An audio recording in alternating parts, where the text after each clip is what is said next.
میرے نبی پاک صلی اللہ علیہ وسلم کا فرمان ہے، مصطفیٰ کریم نے فرمایا تو رب کی رضا کے لیے جھک جا، تو اللہ کے لیے جھک جا، رب تجھے عزت عطا فرما دے گا۔ تو توحید کا پہلا سبق یہ ہے کہ اللہ کے سامنے جھکنا ہے، کسی اور کے سامنے۔ معین الملت والدین عطا رسول ہند الولی حضرت خواجہ معین الدین چشتی اجمیری رحمت اللہ تعالی علیہ فرماتے میں حج کے لیے گیا، جب میں مینا مزدلفہ عرفات میں گیا تو ایک آدمی کو میں نے لبیک کہتے دیکھا۔ عقیدہ مسلمان کا رب ایک ہے، میرا رب ایک ہے، میرا رب ایک ہے، میرا مالک ایک ہے، وحدہ لا شریک ایک ہے میرا اللہ۔ فرماتے میں نے اس شخص کو دیکھا لبیک لبیک لبیک پکارتا، وہ آدمی جب لبیک کہتا تو جواب آتا لا لبیک، تو غیر حاضر ہے، پھر کہتا میں حاضر ہوں، پھر آواز آتی تو غیر حاضر ہے۔ حضرت خواجہ معین الدین اجمیری علیہ رحمہ فرماتے میں نے مجمع سے بازو پکڑ کے باہر نکالا، میں نے کہا بھائی تجھے پتا ہے جب تو لبیک کہتا ہے تو جواب آتا ہے لا لبیک، تو غیر حاضر ہے، تجھے پتا ہے؟ اب فرماتے وہ رو پڑا، کہنے لگا معین الدین مجھے پتا ہے۔ میں نے کہا اچھا؟ کہنے لگا حضور 24 سال بیت گئے، میں ہر سال حج کرنے آتا ہوں،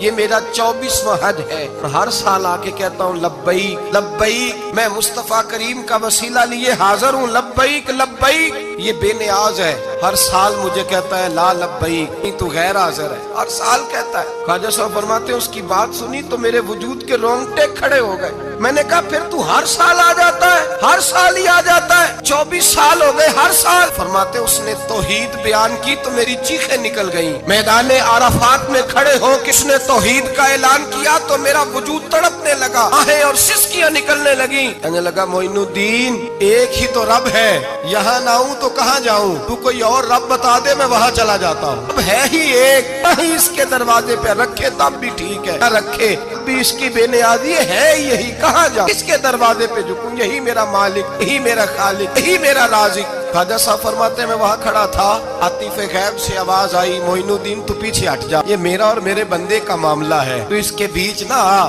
اگر میں نے ایک دفعہ بھی کہہ دیا کہ تو حاضر ہے تو یہ اگلے سال آئے گا نہیں، مجھے اس کا آنا پسند ہی بڑا ہے، 24 سال ہو گئے، اس کا بھی حج قبول فرمایا ہے، اس کی لبیک کی برکت سے قبول فرمایا۔ بھائی یاد رکھیں اور سمجھیں، توحید یہ ہے کہ میں تیرا ہوں، اے اللہ میں مالک میں تیرا ہوں، میں کدھر جاؤں؟ میرے اعلیٰ حضرت فاضل بریلوی رحمت اللہ علیہ کے والد گرامی خوبصورت بات فرماتے مجھے دعا مانگنے کا طریقہ میری بیوی نے سکھایا۔ حضرت کس طرح؟ فرمانے لگے ایک دن مجھے اس نے کوئی کام کہا، کوئی ضرورت گھر کی بتائی، تو میں نے کہا میرے پاس پیسے نہیں ہیں، کچھ دنوں میں دے دوں گا، عورتوں کا مزاج ہوتا ہے گھر کے کام انہوں نے بتانے ہوتے۔ 2-4 دن کے بعد کہنے لگی حضرت ایک کام کہا تھا، فرمانے لگی ابھی جیب میں پیسے نہیں ہیں، ذرا آتے ہیں تو کچھ کر دیتا۔ 2-4 دن کے بعد پھر عرض کرتی حضور وہ میں نے کچھ گزارش کی تھی، فرماتے مجھے غصہ آیا، ناراض ہوا، میں نے کہا تو بار بار کہتی رہتی ہے، تجھے بتایا تو